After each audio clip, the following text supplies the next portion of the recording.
This video is sponsored by Wildlife Command Center Coffee. More about them at the end of the video.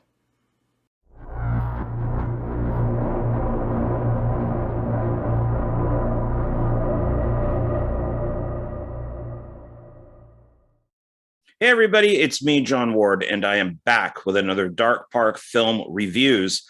And today, and for the next couple weeks, we are going to be looking at Stephen King films. While I was rearranging my apartment, I realized that I have a lot of Stephen King movies. I want more, but I do have a lot. And I think I found all of them. I have 3 stacks. And so this is what we're going to do. This video is going to be Stephen King films that are like one movie per disc. So if you just go in to find The Shining, that's all you want is just The Shining. The following week are going to be multiple copies or sequels and stuff that I have of the films. So there would be something like The Shining and Doctor Sleep would be in that one. And then in the final one will be collections. So, and that could have 2 movies. It could have 3 movies. It could have 4 movies. But those are all collections. So that's kind of how I divided them up. Otherwise, this would be a very long video. But yeah, it's kind of crazy of how many Stephen King films I have, but that's okay. I like Stephen King. I am a purist, so but I have to admit that I have not read one of his books in a long time, and I need to get back into doing that. But as far as, and I don't want to say where I stopped, but it's pretty much from there back. I like to stick with trying to be as true to the novel as possible.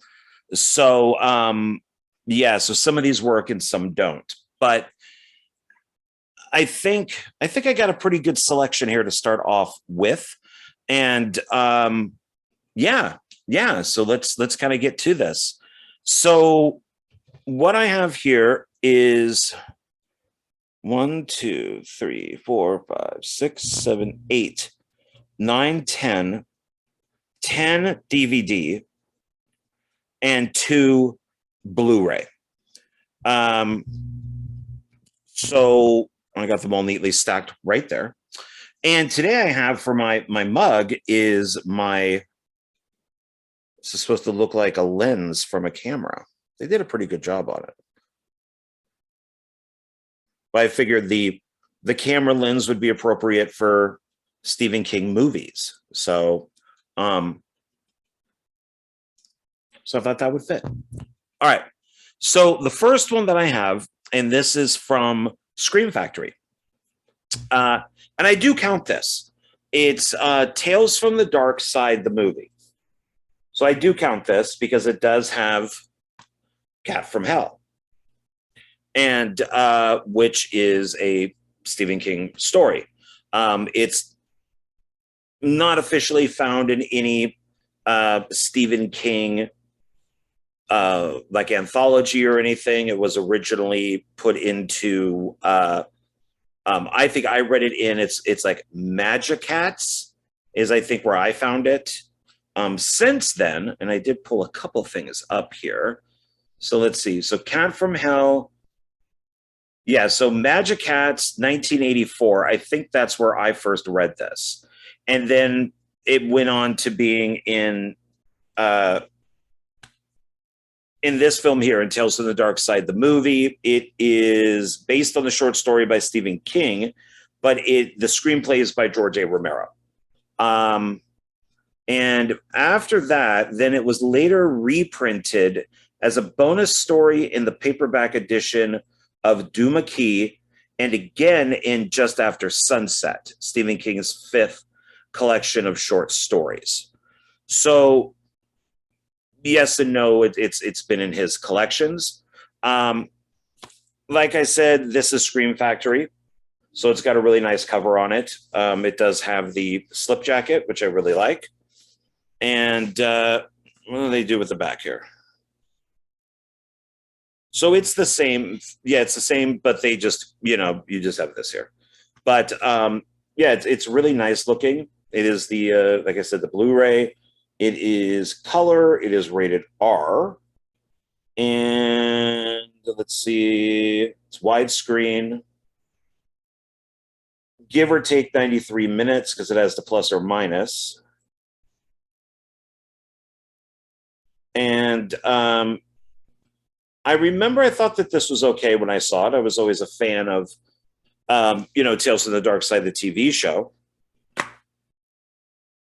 Oh, they give you the original poster inside. Okay. So there's the inside. Kind of jumping the gun a little bit here, but here's the side. There's our back. We got Deborah Harry up there from Blondie. David Johansen, so that'd be New York Dolls, and he was also at Scrooged, but that would be Cat from Hell. I'm not sure what that is over there. There's a small picture right there, but I'm not sure what it is. So let's see. The disc is pretty much just the front. And so you can flip it, which is nice. So there's the original poster. Just down here. Not slightly. So, okay. So there's the original poster. Looks like this is a little different here. So there's our back. This has looks like maybe silver. And when you get into here, it's orange. Is there anything?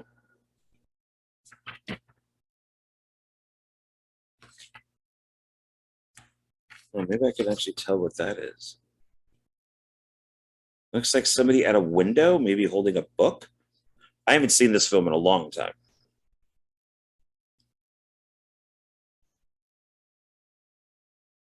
This was directed by John Harrison. So let's put this back in.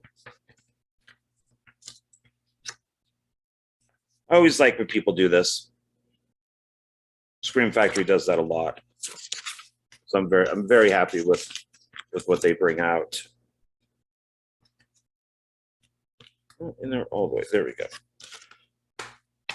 And it says down here, a fool, 4 ghoulish fables in one modern nightmare. Collector's edition, Tales of the Darkside, the movie. Here we got like a gargoyle, there's a mummy, and then there's the cat from hell, and then we have like a little kid standing on a book.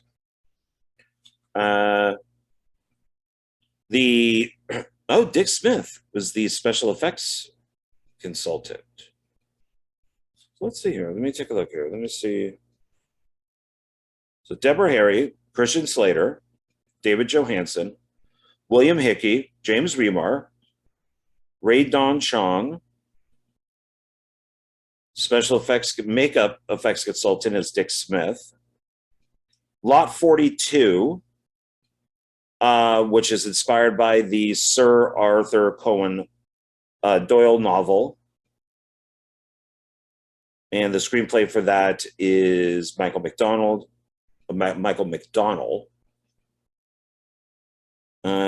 We already know about Cat from Hell. Lover's Vow, screenplay by Michael McDowell. And it's produced by Richard P. Rubenstein and Mitchell Gallen. So that would be Lover's Vow. And then this is Lot 249 and Cat from Hell. Just not sure what this is right here. The special features are, this is new, interviews with director John Harrison, producer Mitchell. Why did I not have a problem pronouncing it down there, but I have a problem pronouncing it up here? Galen, there we go, Mitchell Galen, and more. audio commentary with John Harrison and co-screenwriter George A. Romero, theatrical trailer, TV spots, and much more. Um, so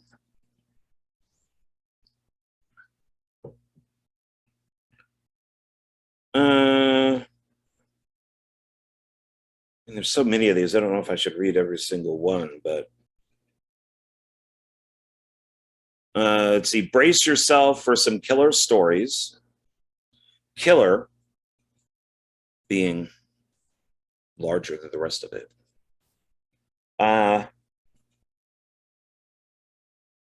From the clever and creepy minds of Stephen King, Pet Sematary, Michael McDowell, Beetlejuice, George A. Romero, Dawn of the Dead, and Sir Arthur Conan Doyle, creator of Sherlock Holmes, comes an all-star anthology of horror.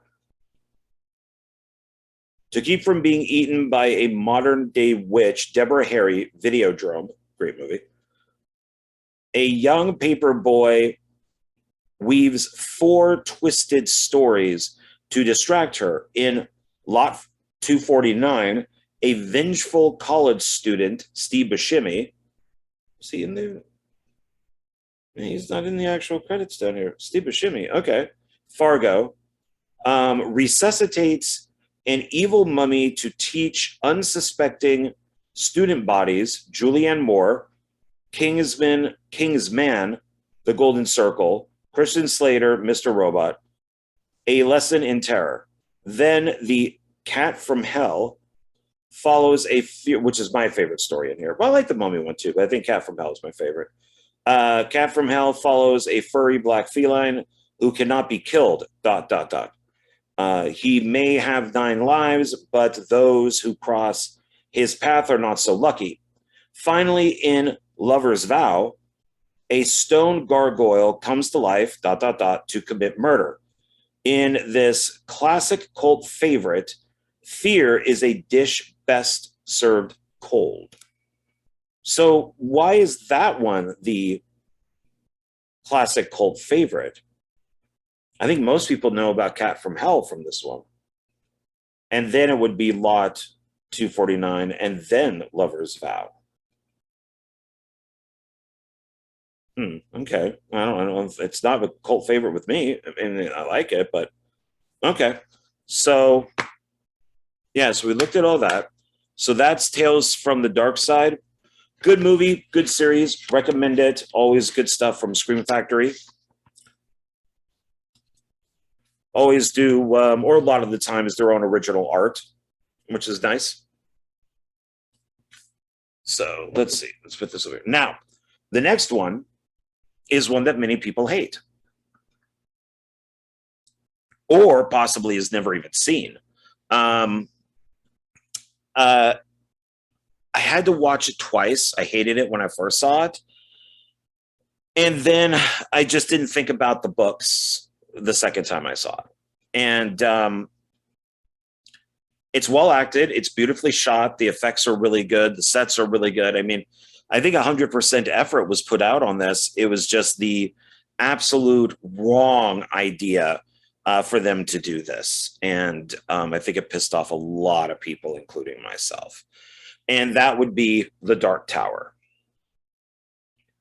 So, it's got the great cast in it. So, I always mispronounce his name, so sorry. Idris Elba and Matthew McConaughey. I really like him. I'd actually like to see him as Bond. And McConaughey looks like he's having fun, playing the. He's not called Randall Flagg in this, but he's Randall Flagg. It's one of the aliases of Randall Flagg. The director of this said that this was basically they wanted to take like a bunch of different ideas from the Dark Tower series and put them into here to kind of see what people liked. Like this is kind of like a prologue. And then if this did well, they would have continued with the books. horrible idea. Just do the first book. Um, yeah, but it is well acted. The effects are great. The sets are great. The locations are great. The music is really good. Like everything in this is really good, except for the decision on what to do with the story. So yeah. And this is, there's its side. Then we got its back. Bunch of special features on here, for a movie that didn't do very well, or at least performed under expectations. The writing is kind of small, so Ron Howard's one of the producers. So the director's name,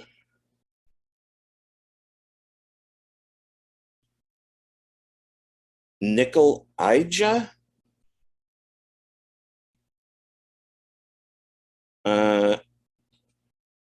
Arcel? I don't think that's correct. It might be close. And then Akiva Goldsman was one of the producers too. He works on good stuff and bad stuff. Trying to check for other people here. Man, this is not a good. See, in the light, it comes up well, but when you turn it away, you can barely read it. Jackie Earl Haley, which is always a good thing, is in this, but I don't see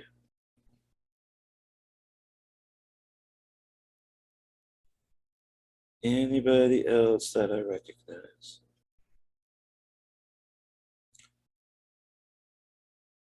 One of the bad things is it's PG-13.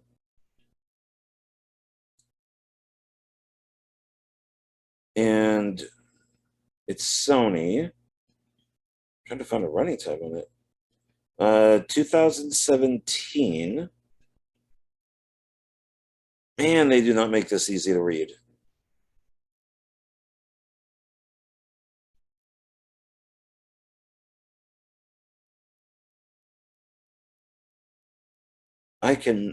It's got to be on here somewhere. It's from Imagine also. One of the problems I have, I like Ron Howard. It's just everything he makes is forgettable. I mean, you see it in the theater, and then a day later, you've completely forgotten that you watched it. Except for like Arrested Development, I can't really think of too many of his films that just like, oh, let's watch a Ron Howard movie. I don't think I've ever heard that before. His movies are good. They're just absolutely forgettable. I mean, shit, he even directed Solo, and that bombed. Yeah, I'm going to go up here in a second because I don't know why. I mean, it's got to be on here. I just can't see it because it's so freaking tiny.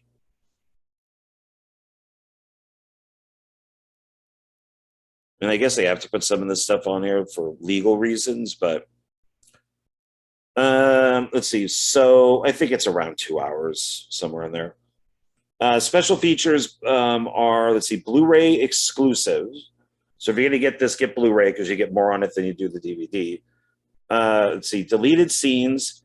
Last time around, filmmakers and the author pay tribute to the novels. Well, the world has moved on, ... The sets and locations.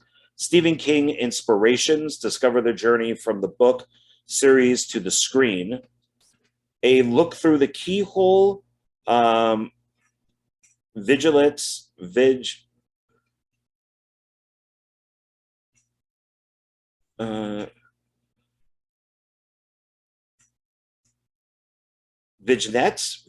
God, I know what I want to say. The short stories. God, but it's not coming out. It's not getting into my brain.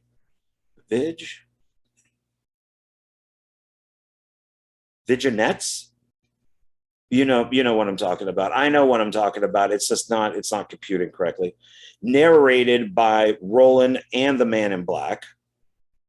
Also includes blooper reel, The Man in Black, Matthew McConaughey's process for portraying the Man in Black, The Gunslinger in action, and then it's Idris Elba and the stunt team's process for creating the Gunslinger's battles. Let's see. It delivers Idris Elba as an action hero. And that's Scott Mendelson from Forbes. Oh, he's already done action movies before this. Why would this deliver him as an action hero? He already did stuff like The Losers. That was an action movie, and other things.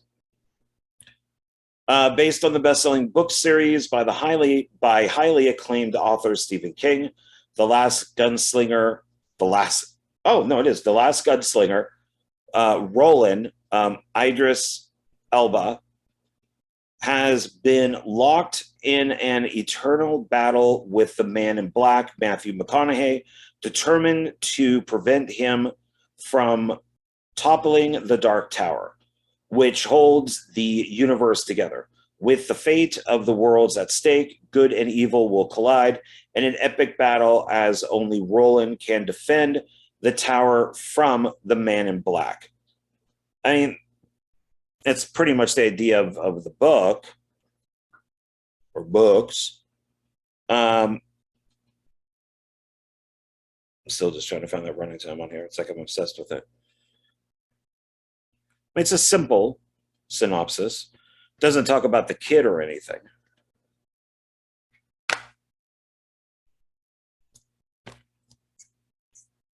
It's plain, but it's better than, just having this again. They use the same font. It's just in black this time. I like the gun down there. So, I don't know. I think for everybody who has hated this movie, maybe give it a second chance and just don't think of the books. Just think of it as a standalone movie that was inspired by the novels, and look at it that way, because I did enjoy it much more a second time around, and then that's when I decided to purchase it. So, yeah, because it's just visually just a great movie. Yeah, I would check it out again. The next one here is a sequel, an anthology sequel. So this is our second anthology. And it is Creepshow 2. Not as good as Creepshow 1, but still fun. The trailer is great for this. Better than the movie, I think. But it says, Stephen King and George A. Romero welcome you to Creepshow 2. And it says, as scary as anything you're apt to see. New York Daily News. And they're just letting us know that this is a DVD. So, I mean, it's not a bad front. The original poster would have been better. And this is Anchor Bay. There's our back. So this, of course, has the story that really everybody talks about, which is the raft. Everybody talks about the raft, and then they of course quote The Hitchhiker, which is one of the other stories with, thanks for the ride, lady. And then there's Old Chief Woodenhead, which I don't think anybody remembers. So it's not bad. I mean, it's a traditional revenge story. And let's take a look at some stuff here. So this came out in 87.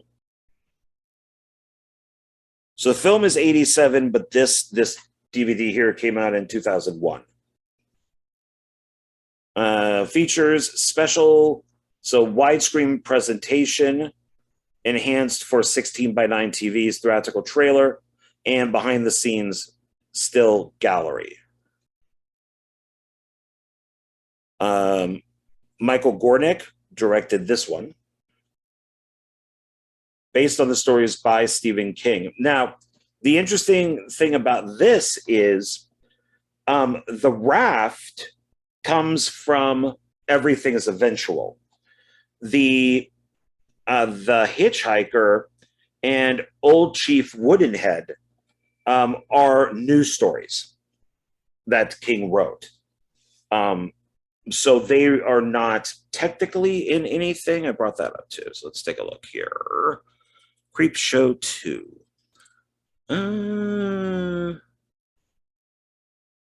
Originally, there was going to be Cat from Hell was going to be in this, and also another story called Pinfall. But because of budgetary reasons, they had to be cut.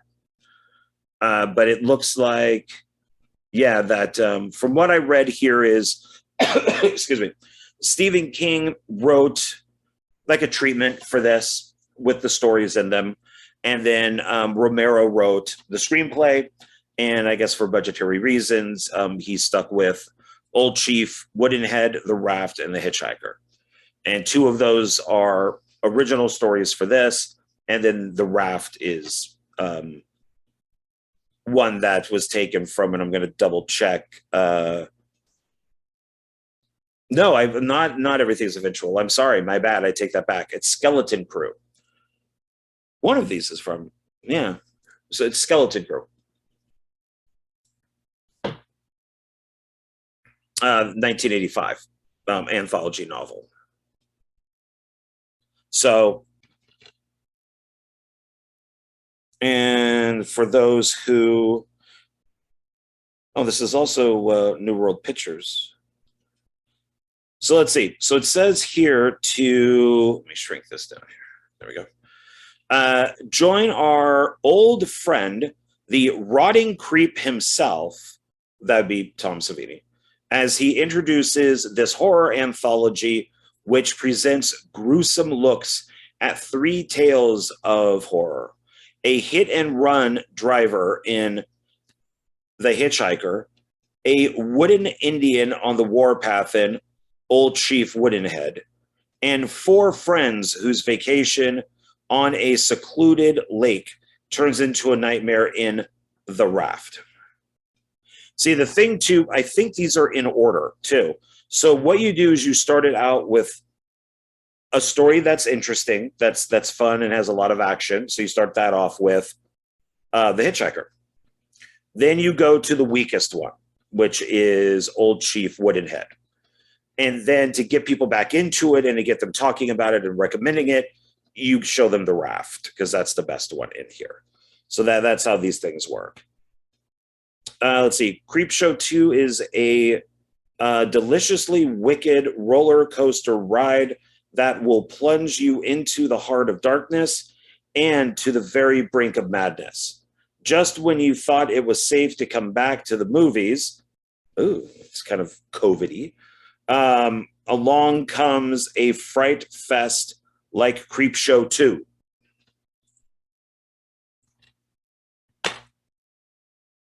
Oh, there's the original poster. Okay. All right. So they just like using that same picture over and over again. But that's the original poster. So it's pretty close to the front. They just cut off all the stuff that makes it, a poster. And then here's this. This, I don't mind that they used it over again. So it's kind of a fun picture. It's got good colors on it. This poster has really great colors and everything on it. Still like the original Creepshow poster better, but this is pretty good. So, and if you haven't seen Creepshow 2, then you should check it out. It does have George Kennedy, Tom Savini as the Creep. Music composed by Les Reed and Rick Wakeman. Associate producer is Mitchell Galen. Executive producer is Richard P. Rubenstein. And screenplay by George A. Romero, based on the stories by Stephen King. And directed by Michael Gornick. Rated R. So, yeah. Not as good as the first, but still, check it out. Still worth watching. Now, the next one is a film that is directed by Mick Garris. And this is Stephen King's Writing the Bullet. And it's widescreen. This is the full-length theatrical version, because this was, I first saw it on television. And this is probably maybe like the foreign market version, which would be a movie. So this is the full theatrical version of it instead of the TV version. A film by Mick Garris. The best of the independent films made from my work since Stand By Me. Oh, Stephen King. So he recommends this. Mick Garris was the guy for a while for Stephen King stuff. Yeah, I would say in order, I think I'm getting this right, it would have been George A. Romero. Then after Romero would have been Frank Darabont. Then after Darabont would have been Mick Garris. And then after Mick Garris would be, oh my, how can I forget my favorite director's name? And I just did. That's embarrassing.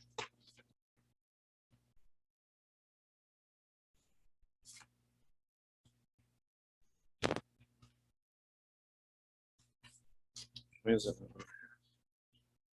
Mike Flanagan. Jeez. So it happens when you get friggin' old, man. Mike Flanagan for me is my favorite director right now. So it's weird that I would forget his last name or his whole name.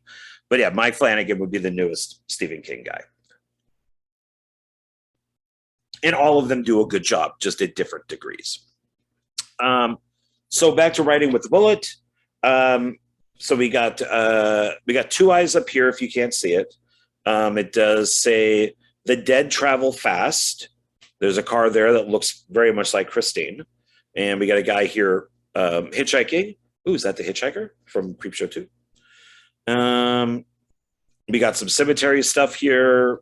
And Pet Cemetery, maybe? Maybe not. And this is Lionsgate. There we got its back. So here's a cemetery, and we got a guy standing in the cemetery. Oh, there's two reviews on here.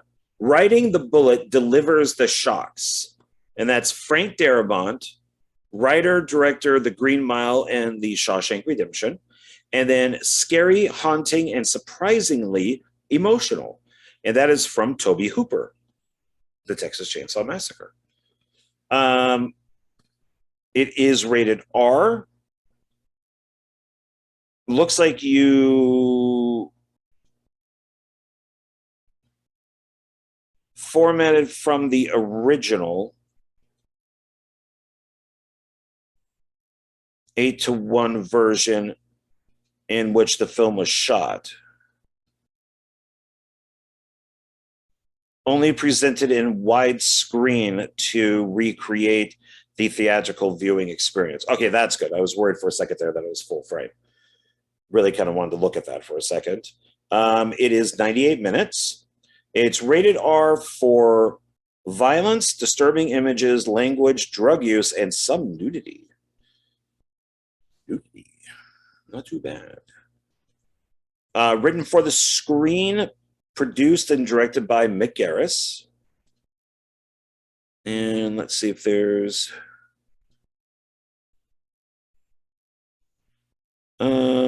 Erica Christensen, David Arquette,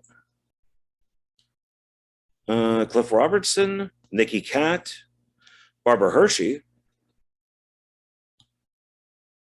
K&B do the effects. Music is by Nicholas Pike.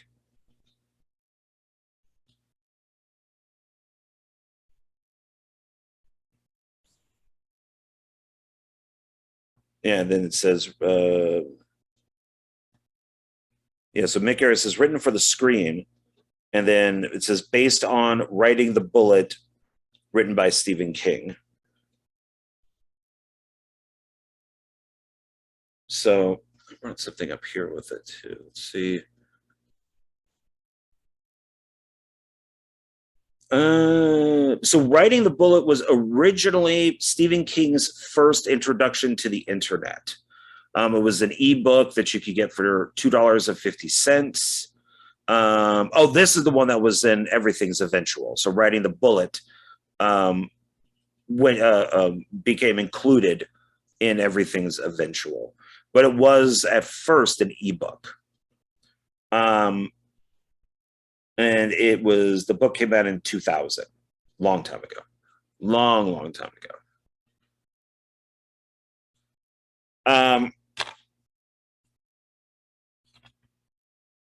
So let's see. Oh, well, let's see. Bonus features. Can't forget those.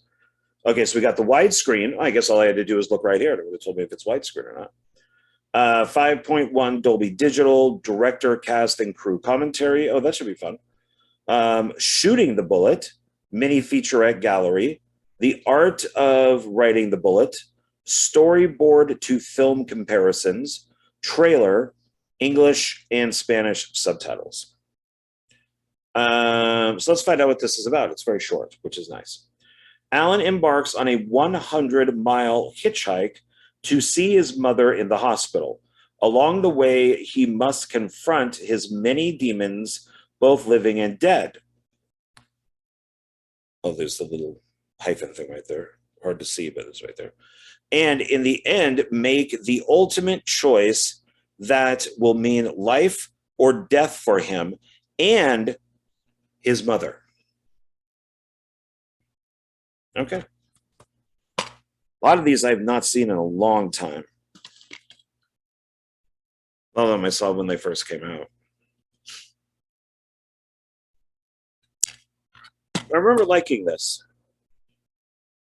I don't think there's too many of the Mick Garris Stephen King films I didn't like. I think I like most of Mick Garris's films. I mean, did Critters 2 and stuff. So no complaints there.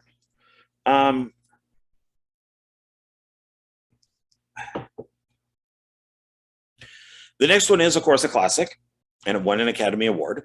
And it has one of the most painful scenes in feet history, in feet or ankle history, ankle film history, maybe. And that would be Misery. So, and I mentioned this on another video, but I love when people return to Stephen King films. I think that is so awesome. And I mean, Kathy Bates has been in like 3 Stephen King films, and I just love when people come back, because it just shows respect for Stephen King. It shows respect for the material, and I think it seems like they just have a good time doing this stuff. That they just like being associated with Stephen King. Dolores Claiborne, The Stand. One more? That might be the 3. Yeah. So this, of course, is a classic, as we know. It is very different from the book. More or less the same, but it's different, quite different from the book. The book is much more violent. This is released through MGM Video. It's based on the story by Stephen King. The screenplay is by William Goldman, who, of course, is, the classic, novelist who did Lord of the Flies. And then he also did the screenwriting book, Adventures of the Screen Trade, which is both of those books, of course, are worth reading. And then directed by Rob Reiner, who is a big Stephen King fan. He even named his company after Castle Rock. Castle Rock Entertainment is from Stephen King. So once again, somebody else, just loving Stephen King. It says Paul Sheldon used to write for a living. Now he's writing to stay alive. And I always found it funny because, like James Caan is a good looking guy. I don't think Stephen King is ugly or anything, but he certainly does not look like James Caan. And if you remember the book cover for this, when you opened it up, it had that Misery Returns, I think it is. It was kind of meant to look like Fabio with a woman on it, but it was Stephen King with all the muscles with the woman. And I remember people going like, oh, yeah, that's what Stephen King looks like. So they definitely don't try to cast what they think Stephen King looks like. I mean, that's for sure. And of course, Kathy Bates won the Academy Award for this and became a household name, and went down in film history as this character. So there's its side,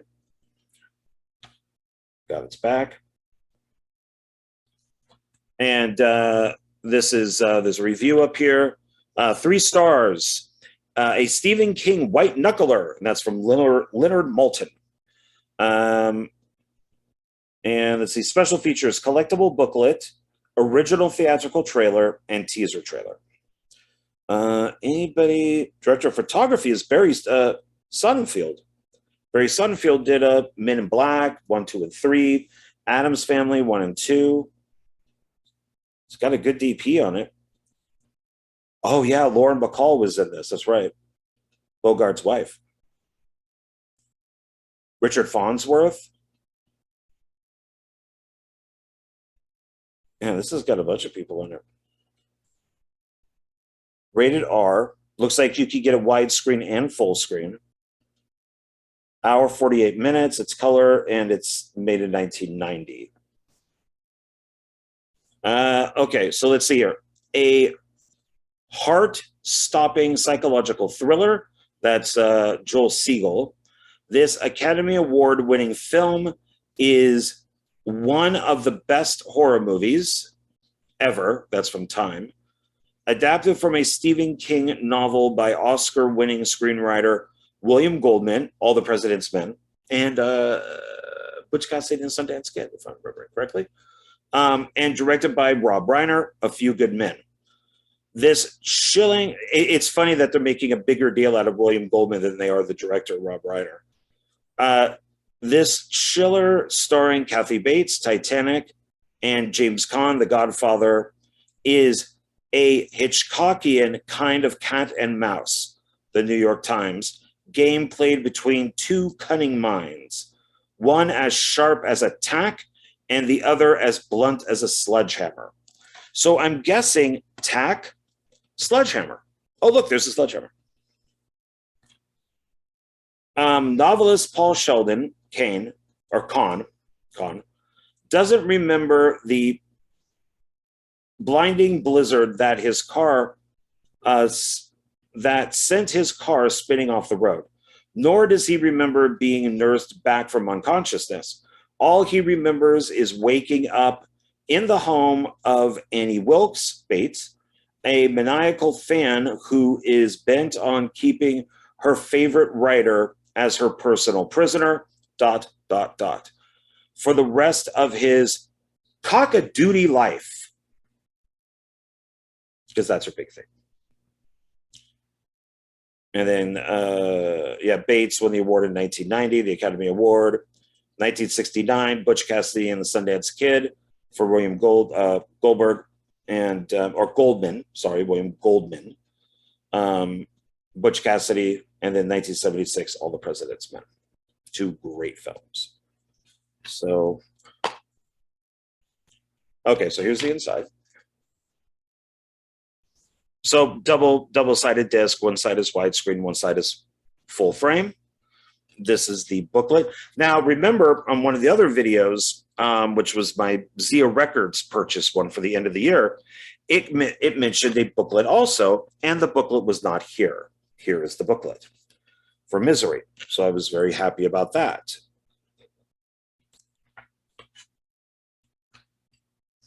So we got the front, and then, well, I guess it's a booklet. Here's the inside. See, and I always like when they do this. They show you the difference between widescreen and standard or full frame. I like that. Because look how much picture that you're losing there and there if you get full frame.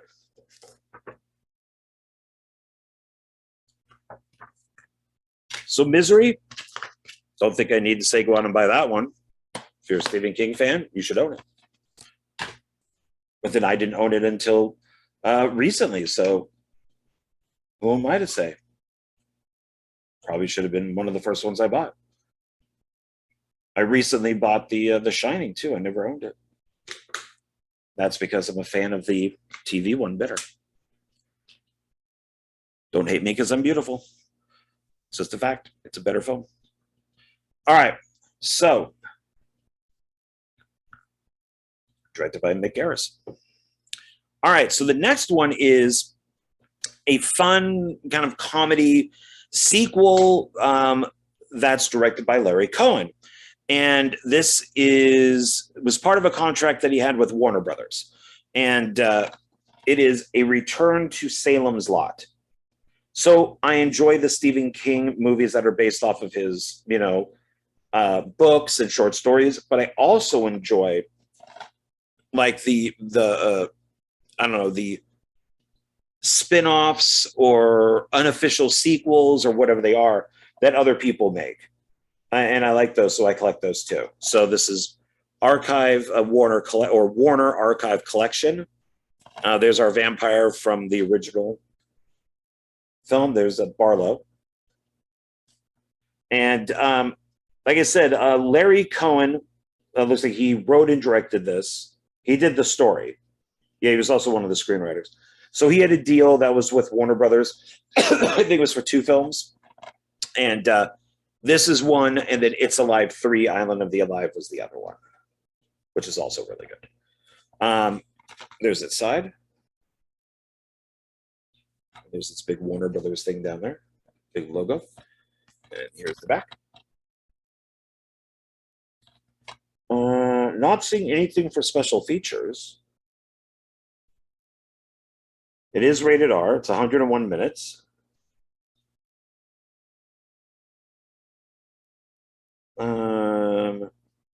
Michael Moriarty. Samuel Fuller, the director, is in this.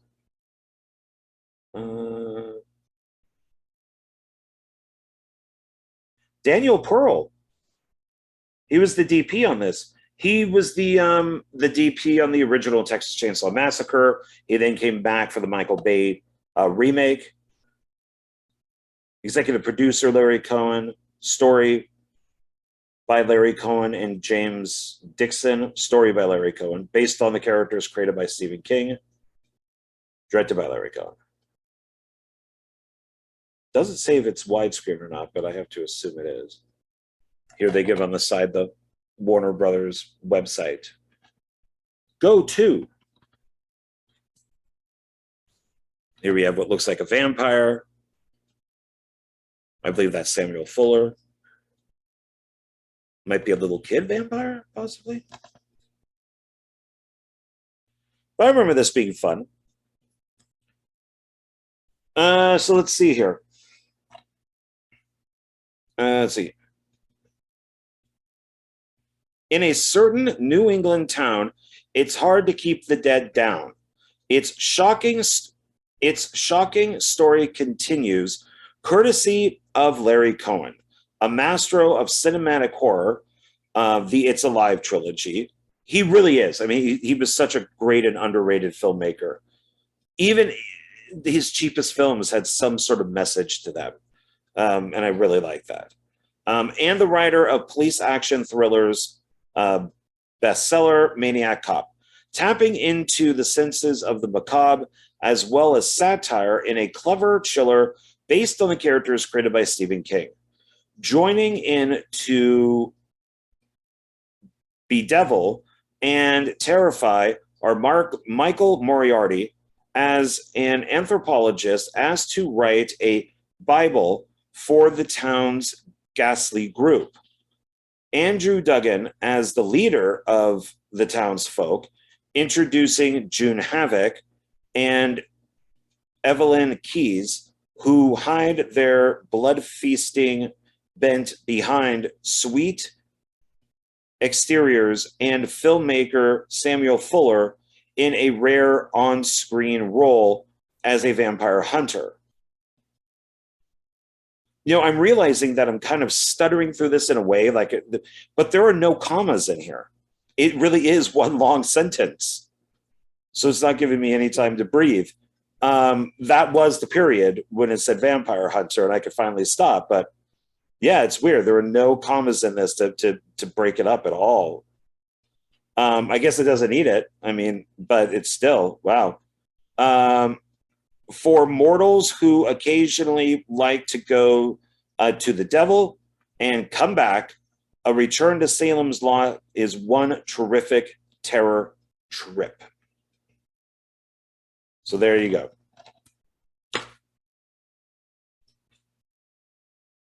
Oh, that's done. I like this. Man, really? They couldn't have put. I mean, now I'm going to say put this on there. Why couldn't they just put that on there? Just have the vampire on there. All right. Good movie, though. Boring disc.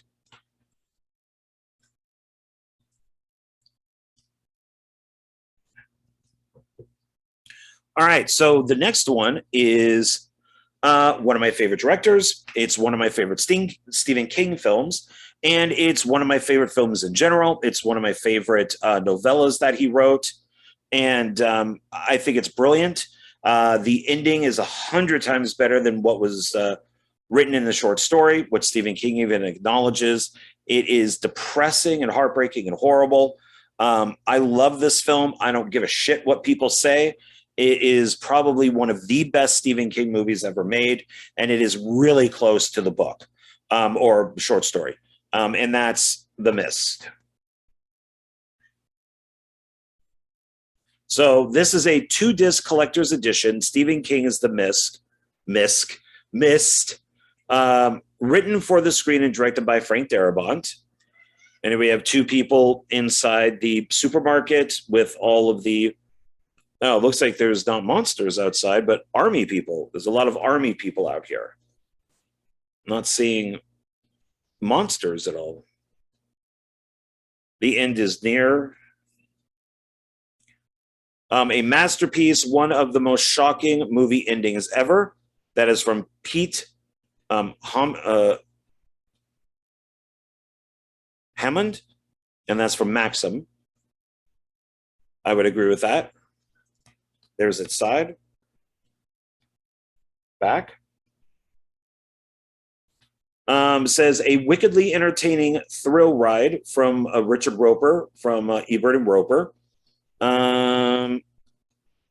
So written for the screen and directed by Frank Darabont, based on the novella by Stephen King, produced by Frank Darabont. Some film has Thomas Jane, who just does great in it. Marcia Gay Harding, who is so evil in the movie. Laurie Holden. Andre Brower. Toby James.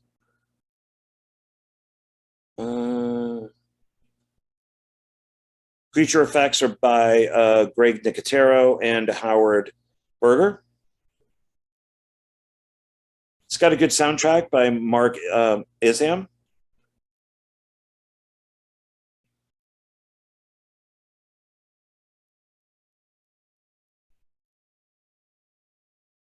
Well, the Weinsteins are listed on here, but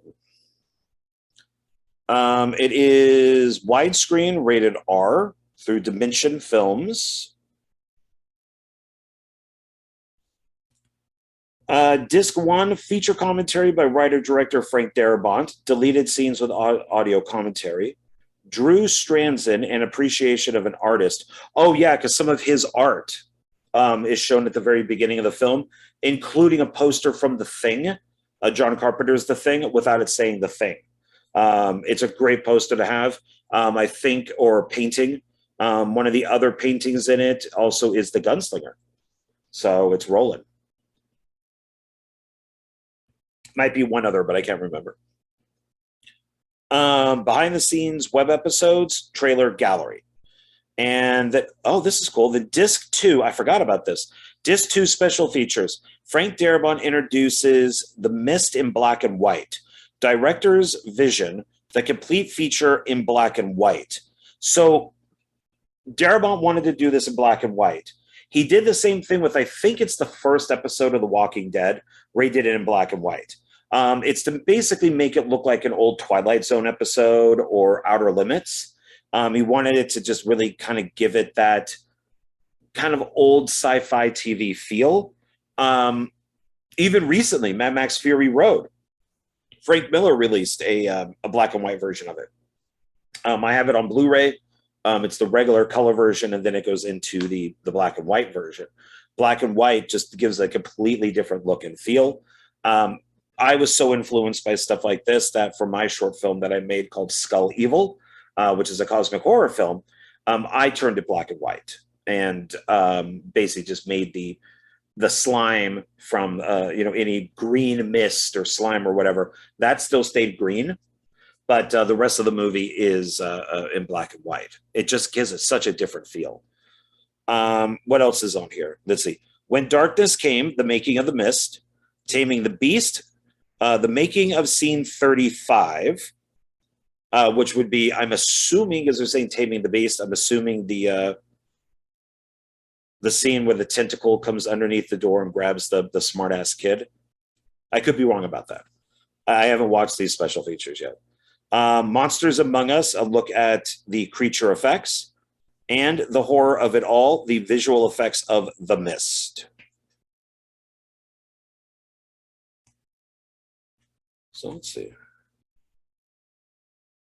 Yeah, lots of stuff on here. Okay, so from legendary fright master Stephen King and Academy Award nominated director Frank Darabont, The Shawshank Redemption and The Green Mile, comes one of the most tense and terrifying films since The Shining. Ooh, I bet King didn't like that one. After a mysterious mist envelops a small New England town, a group of locals trapped in a supermarket must battle a siege of unworldly creatures, ... and the fears that threaten to tear them apart. Starring Thomas Jane, the Punisher, and Oscar winner Marcia Gay Harden, Mystic River, in one of the year's most talked about performances. The Mist is not only one of the best movies of 2007, it's one of the best horror films ever made, period. And that is from Mary Ann Johansson, The Flick Philosopher, but spelled with an F instead of a P. And here we have Thomas Jane up here with an axe. There's one of the creatures. Here's the car that they drive away in near the end with the creature on top of it. I love this movie. I think this movie is great. I've seen it a few times. I'm going to open it like this. And the great thing about Darabont, too, is that he uses a lot of the same people. So a lot of the same people that are in his movies were also in The Walking Dead, at least the first couple seasons of Walking Dead. So here's the inside. And since it's a 2-disc, this is like a booklet, I think. I'm going to pop that out. So here's this one. And then there's this too. Nice that they did it with 2 different. Look at that. Everything in here looks different. How nice is that? All looks different. So let's take this out. I'm going to damage it. There we go. So obviously that's Stephen King on the front there, which I believe is one of the covers of the novels for it. And from the director and screenwriter, so this is a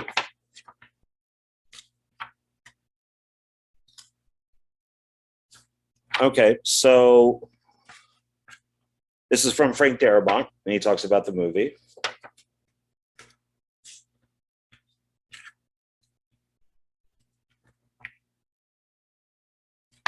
And then over here is Stephen King on his collaboration with Frank Darabont. So that's here. And then the back is the chapter selections. And it looks like this originally came out 2008.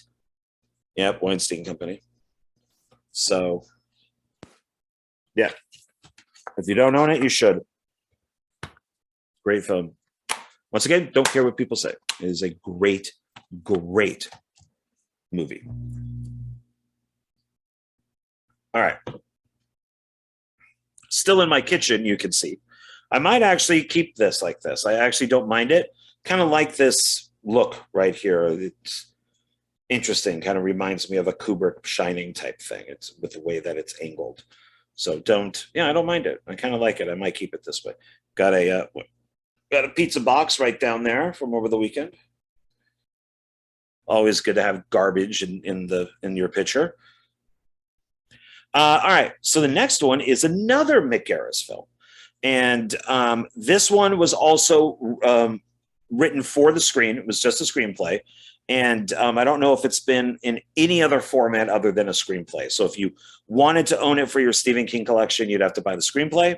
Like I said, it is directed by Mick Garris, and it is Stephen King's Sleepwalkers. Nice cover. Like all the kitties going to the house. Some good colors there.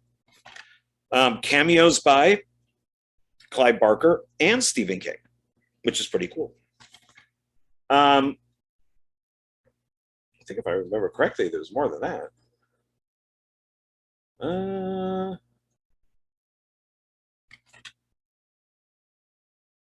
Let's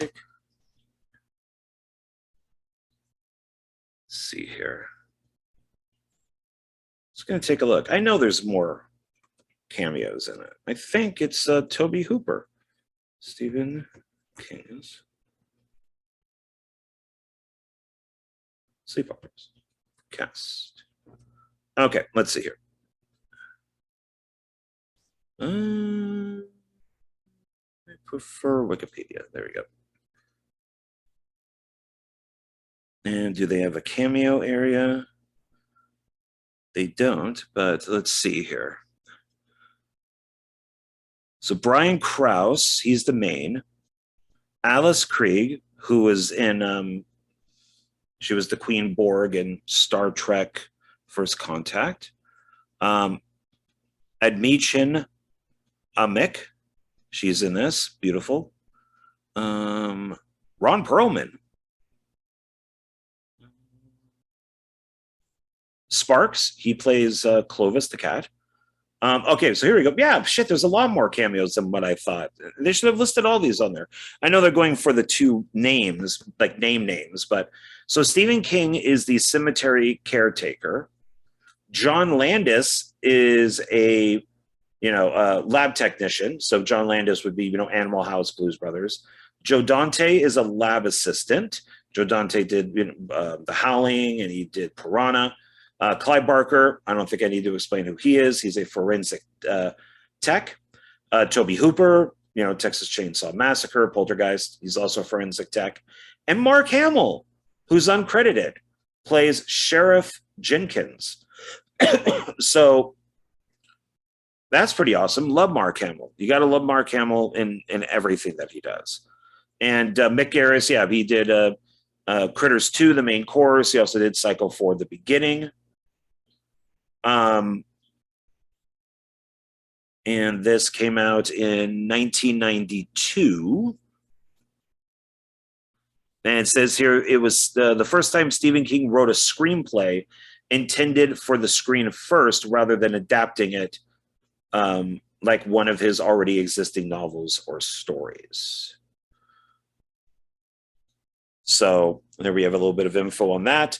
It does say that it is sexy, sleek, and horrifyingly scary. And that is James Whaley from Cinema Showcase. Once again, letting us know this is the DVD. This is Columbia Pictures. And there's our back. God, some of these descriptions are long.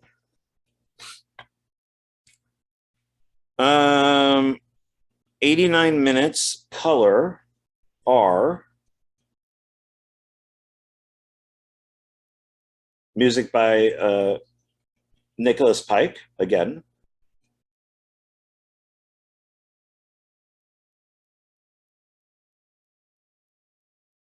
Special features are, I don't know, these don't sound very special to me, but digitally mastered audio and anamorphic video, widescreen and full screen presentations, audio English 2-channel Dolby Surround French and Spanish, subtitles English, French, Spanish, and Portuguese, Chinese, Korean, and Thai, bonus trailers, talent files, interactive menus, production notes, and screen selections.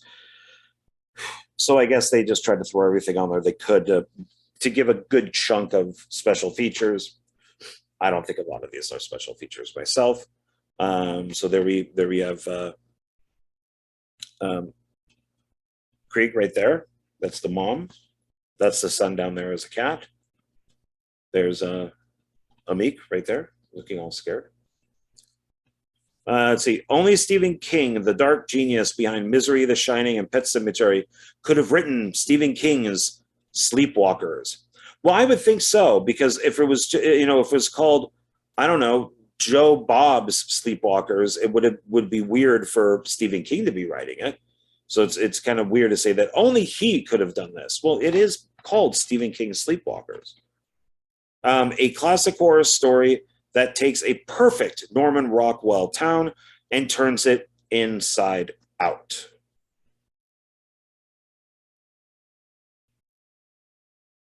Sorry, I think it's the weather. Lips are dry and stuff like that. So Brian Krause and Alice Krieg star in this terrifying tale of modern-day vampires who prey on virtuous young women.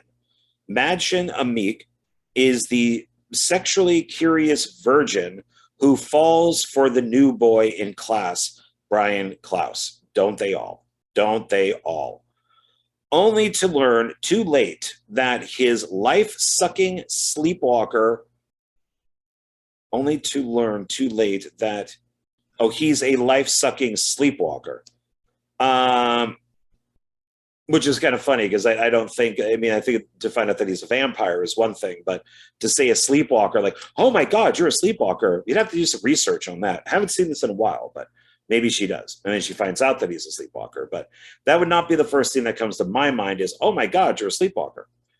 Mutating at will from golden boy to savage monster, Krause stalks Amik to feed his seductive mother. As the tension mounts and the casualties pile up, the town's tabbies gather for a final chilling showdown with the monsters in their midst. And we all know it's not nice to hurt people's felines. ... Not to hurt people's felines. Not feelings, felines. With cameo appearances by Stephen King and Clive Barker, Stephen King's Sleepwalkers is sexy, sleek, and horrifyingly scary. The most frightening Stephen King movie yet. Jim Whaley, Cinema Showcase. Isn't that just the same? No, they took part of it. They shrunk it here. They made the full quote is back here. Okay. Oh, they got another little booklet there for Sleepwalkers. So I like this. It's not this, which is good. And it's got nothing from the back on it. So we got him there, kind of half and half. And this isn't too, this has got like bubbles. Oh, this is kind of cool. Feels a little rough. Okay, I'm kind of digging on that. Looks like that's an eye. So let's see what this is. All right, so there's the front. And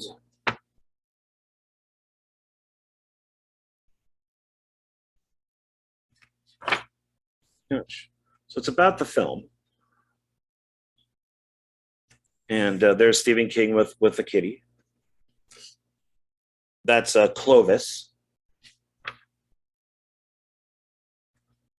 I'm not going to read this whole thing. It's way too long. You're going to have to buy it and read it yourself. But the top of it says, our theme was to take Norman Rockwell and send him straight to hell. Mick Garris, director. And now down here, it does list more thrillers from Columbia TriStar Home Video on DVD. So these are things that you can buy. Johnny Mnemonic, Screamers. I know what you did last summer. Night of the Living Dead. I'm assuming that's the 1990 version. Fright Night and Christine, another Stephen King movie. So, okay. And it's got that on the back. Scene selections. Oh, it's got a bunch of kitties up there on the house. Kind of hanging out.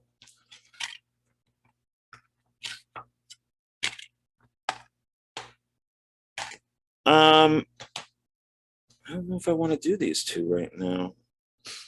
Kind of want to hold off on these two and put them with the other stack. I put these here by mistake. Yeah, let's hold off. I'm going to put those over here. All right. So instead, we're going to have 1, 2, 3, 4, 5, 6, 7, 8, 9, 10. Good. That falls in my 8 to 10 area there. So 2 left. And I put 2 over on the stack for next week. So the next one is a sequel that I think destroyed the director's career. The first film made the director's career. The sequel destroyed the director's career. So that would be Pet Sematary 2. And even though I enjoyed it, it is far weaker than the original. It's pretty much just a standard horror movie. And I always thought it was interesting that they spelled the word 2 instead of just using the number 2. Raise some hell. And Edward Furlong here. I mean, if you're going to be in a Stephen King film and you're, you know, riding high off of Terminator 2, why not? I don't think he was like all drugged up at this point, so he was still kind of bankable. His Friend is fun. Let's see. Not the hugest fan of this cover, but it's okay. It works. And there's our side. And our back. Let's see here. The town of Ludlow is in for some new grave surprises. ... Let's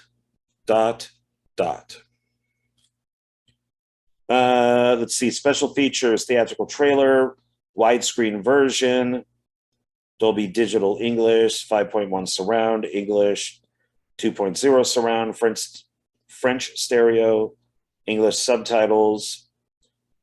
Oh, this is back in the day when they did this to let people know it was normal. Down here, it says, this film is presented in widescreen format. The black bars on the top and the bottom of your screen are normal. Because it used to be back in the day that people thought when they got widescreen movies and they saw the black at the top and the bottom, that they were using or losing picture. They're not. They're gaining picture. So this is 1992, color 100 minutes and rated R. The director on this is Mary Lambert. She also did, after this, Urban Legends Bloody Mary. I think that she was on top of the world when she did the original Pet Sematary. I don't really know why she did the sequel. But I think that it actually killed her career, to be honest. The Ramones, of course, do a song in this one, just like they did in the other one. This one is called Poison Heart. Still a good song. Not as good as Pet Sematary, but it's still a good song. And Anthony Edwards is in this. Clancy Brown, the great Clancy Brown, of course. Director photography is Russell Carpenter. He's a good DP. Produced by Ralph S. Singleton, who directed Stephen King's Graveyard Shift, which will be on, I think, the 3rd video is where I'll be talking about that one. Paramount. Let's see. Sometimes Dead is better, but the shocking terror that plagued Ludlow, Maine in Pet Sematary is still very much alive and in this heart-stopping sequel to the 1989 hit film written by Stephen King. That was 89. This is 92. Okay.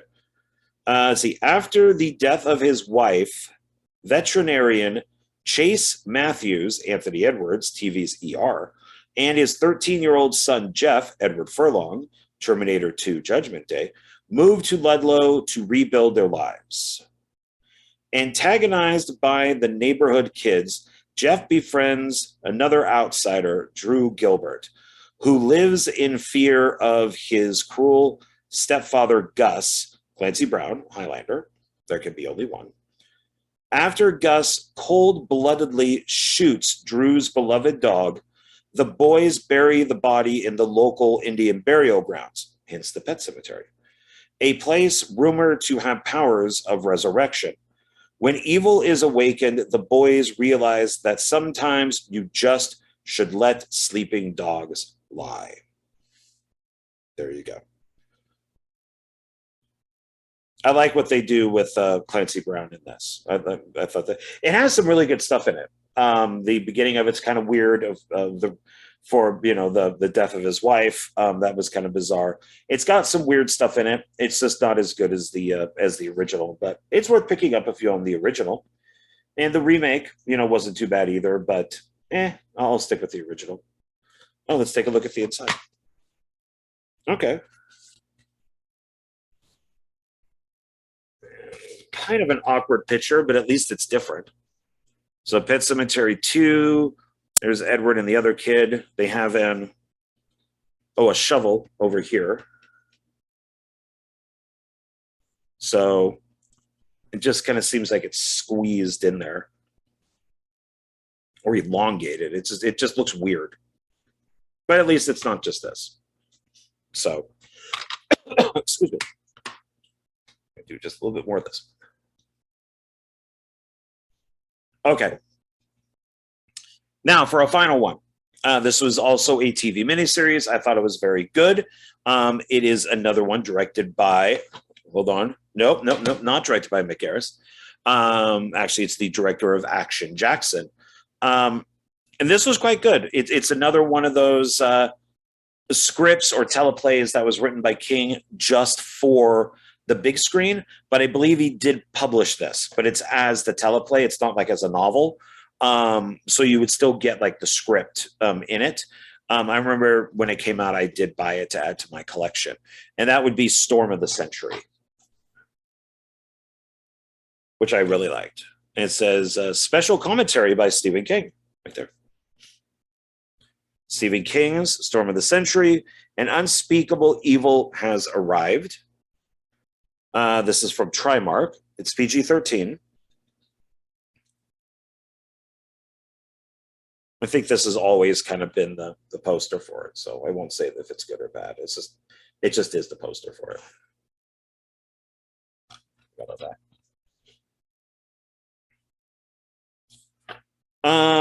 Okay, so the first review is Deliciously Creepy, and that is Matt Roche, TV Guide. The second review is the Triple Deadbolt Your Door ... miniseries, and that is from Entertainment Weekly. It does list the chapters. So side 1 looks like it might be like the first night of it, because I think this is 2 parts on TV. So that'd be night 1. This would be night 2. Special features are commentary by Stephen King and director Craig Baxley. This is the complete miniseries, according to this. It says it right there. So if it's not, you could sue them. 2.0 Dolby Surround, digitally remastered, interactive menus, cast information, scene access, Spanish and English subtitles. This is 256 minutes, and it's color. So here's another one, Tim Daly. So there's Tim Daly, who was also in the remake of The Shining. So this is his second film. This also has Casey Siemaszko in it.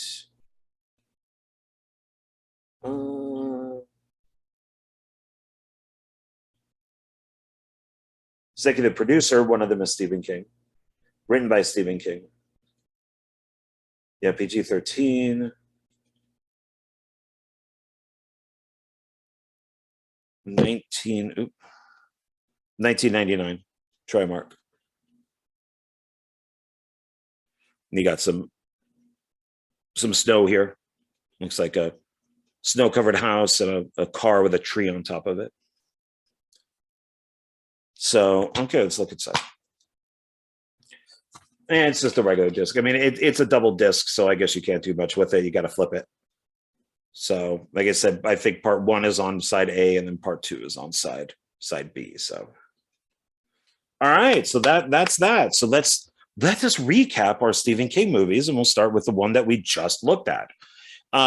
So we got Storm of the Century, definitely worth watching. Don't watch it cut. Watch all of this stuff uncut. That's what you want. Then we have Pet Sematary 2. Worth watching, worth owning. It's fun. Just not as good as the original. Stephen King's Sleepwalkers, always a fun film. Got Mark Hamill in there. Can't go bad with that. A lot of cameos.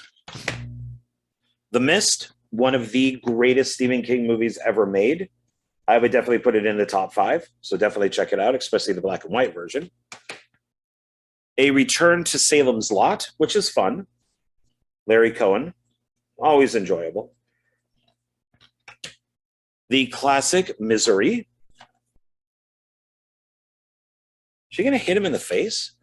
She's like sneaking up on him, like he's in deep thought, and she looks like she's just gonna hit him like right in the face with that mallet or sledgehammer, whatever that is. But great film, as we all know. Riding the Bullet, have not seen it in a long time. I do remember enjoying it. Like I said, I first saw it on television. So, it's Mick Garris. So it's one of those things where I think that there are some like Easter eggs, like Stephen King Easter eggs in there. I remember it being fun. So check that out if you have a chance. Creepshow 2, of course. Check it out for The Raft and The Hitchhiker. And, just stay around for, Old Chief Woodenhead. Why not? Watch all 3. So, not as good as the original, but it's still fun. Dark Tower, many people hate it. Like I said, I enjoyed it after a second viewing. You just have to go in, just not thinking of the books. Just, it's its own thing. That's all it is. And you may enjoy it. And, of course, Tales from the Darkside, the movie, which has God from Hell. So, which is, I think, the best story in here. So there we go. All right. Put those right over there. All right. So thank you very much. That was our first Stephen King video. And then the next video, like I said, it's going to have like the original film and the sequel, or we'll have multiple copies of the same film. Or it could have the film and its sequel, or something like that. So that will be the next one, and then the third one will be collections. So I hope that you will watch all 3. Thank you for joining me. I really appreciate it. We're in a brand new year. It is now 2022, so I hope everybody has a great year. I have many things planned, and yeah, I guess that's it. So thank you very much. And it's getting late, so I'm probably going to go to bed. All right. Thanks, everybody. Bye.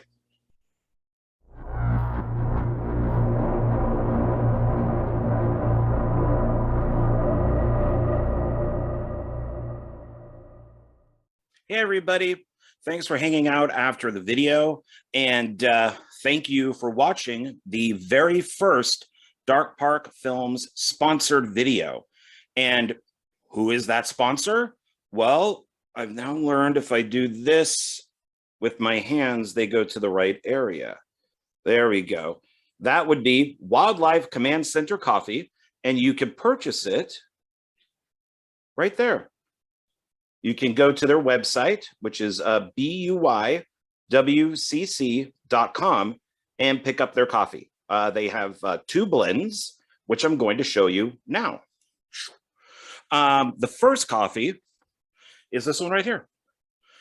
This is a breakfast blend. It's 10 ounces, and it is a medium ground. And it does say, and it's breakfast, like I said, and this is what it says right here. It says, early bird can catch the worm. So there you go, a breakfast blend coffee that helps you catch the worm in the morning. And I really like this one. I'm more of a breakfast kind of blend coffee guy in the morning. So this one I really like. It has that little bit of oomph to it to kind of get you moving, get you up and out. And so I really enjoy this one. But that doesn't mean that I don't like the other one, which is this one right here. This is a dark roast. It is also 10 ounces. And both of these are $7.99 at their website. Pretty good price for 10 ounces worth of ground coffee. This one is, it's a little darker. So it's, I think it's better for drinking at night. Maybe if you're, writing a screenplay or if you're filming, this has got that oomph, that double punch to get you going. So this is one that I also recommend. I like both of these quite a bit, but I kind of do, the breakfast in the morning and then the dark more at night. So I recommend both of these quite a bit. And how did I find out about these two, these two coffees here? And how did I find out about Wildlife Command Center? Well, when I was working on Night of the Zomghouls, there was a box of coffee that was just sitting there filled with coffee. And we didn't know what to do with it. Like, whose is this? Who brought it? Why is it here? And so we just kept going to the store and buying coffee.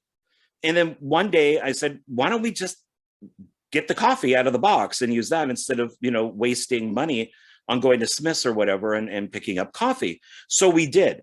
We did not realize that it was the Wildlife Command Center coffee and that it, was sponsoring the movie. And it was great coffee. Everybody loved it. And we just went right through it. By the last day of filming, this coffee was gone. And I went and found out, about Wildlife Command Center, asked if they would like to be a sponsor for Dark Park Films, for their coffee. As many of you know, I love coffee. I love coffee mugs. And so this was a perfect match. And Wildlife Command Center is great with animals. So they provide a great service for rescuing animals. So it's kind of that double whammy for me, where coffee, helping animals, you can't go wrong. And they were even cool enough to send me, get in there, a coffee mug, because they knew that I liked coffee mugs. And right now, I don't get that. A little bit. I want to go on the keyboard, but that's their dark blend, because I'm recording this at night. So I am actually drinking that while recording.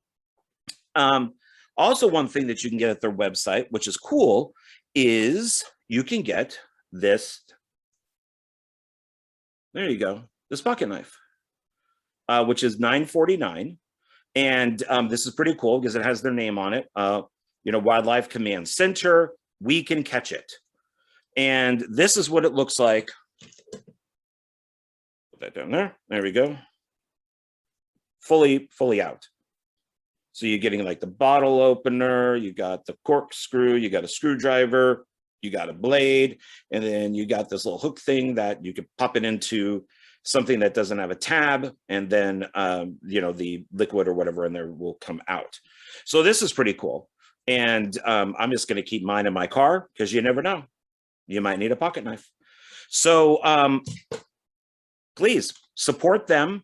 I'm going to have links down below, where you can, check out just the Wildlife Command Center. I'll also have a link for Wildlife Command Center coffee, and it will basically be for both these guys right here. And please support them. I support them. I think what they do is pretty awesome. And maybe this coffee will be on your set or in your kitchen. It will definitely be, on my set in my kitchen. I know that. So please, once again, I'm going to show you these. Please go to their website and pick up their coffee and make it part of your day or night, depending on which one you like. So that'll be about it. I really appreciate it. Thanks for hanging out with me. And yeah, so thank you. And once again, please support my channel. Please support the Wildlife Command Center. And I will catch you later. Bye.